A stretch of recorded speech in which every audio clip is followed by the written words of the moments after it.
Well, we had quite a bit of stormy night across the area, but beneficial rainfall, and I don't think anyone was going to complain too much about that. Let's take a look at Indigo Sky Casino and Resort down in Seneca, Missouri. Starting off this morning, it was cloudy with the rain evaporating off of the parking lot, and then as we headed through the afternoon, we saw temperatures rising and also some cumulus clouds developing as we headed through the afternoon.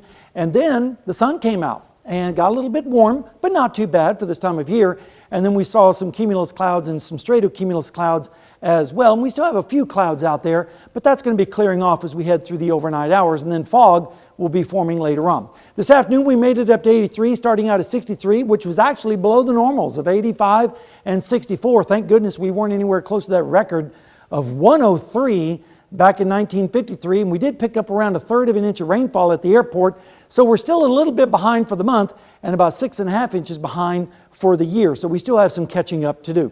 Rain right now is well down to the south and east. You can see over the last few hours those showers departing our area, and zooming in, we're going to show some of the rainfall amounts last night. A swath of pretty heavy rain fell from around Fort Scott to Lamar, down south of Greenfield to north of Mount Vernon. Some places picked up over 4 inches of rain. Another swath from Chanute to Parsons to Columbus, right through the metro area. So some very beneficial rainfalls. Zooming in a little bit closer, you can see from Liberal to Lamar, over down towards south of Greenfield around Miller, they picked up quite a bit of rain, and that's good news. I wish we had more to go around, but unfortunately, we're going to have to wait a little bit on that. Now, tomorrow morning, with the rainfall and the clear skies and the light winds, we're going to see fog develop, especially in along south of I-44. Some of the visibilities could be less than a mile, so be careful if you're heading out tomorrow morning for work, as we're going to be dealing with some dense fog. Temperatures right now are very pleasant, generally in the 60s, a few 70s earlier, but now everyone is down into the 60s with northeasterly winds.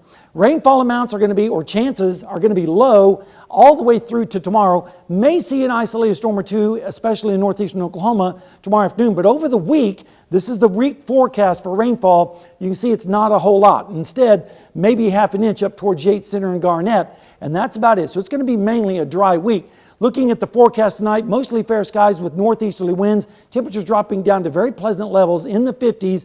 And then tomorrow afternoon, isolated storms, especially down in Oklahoma, with highs in the 70s. And then as we go into Tuesday morning, we'll see some scattered showers possible up towards the north and west with lows in the 50s. And then Tuesday afternoon looks pretty nice as well, with highs getting close to 80 degrees on northeasterly winds. And then as we go into Wednesday morning, cool once again with lows in the upper 50s to around 60 degrees. How about the next 7 days? Well, pretty nice. Tomorrow, Tuesday and Wednesday, and then isolated storms on Thursday and Friday, but then the heat starts building in as we go towards next weekend, Father's Day, 93, and then turn your head if you don't want to see this, but 97 by the first day of summer next Wednesday. So it'll definitely feel summer-like with temperatures like that. Amber? Well, it is definitely getting pretty hot. Yep. Thank you.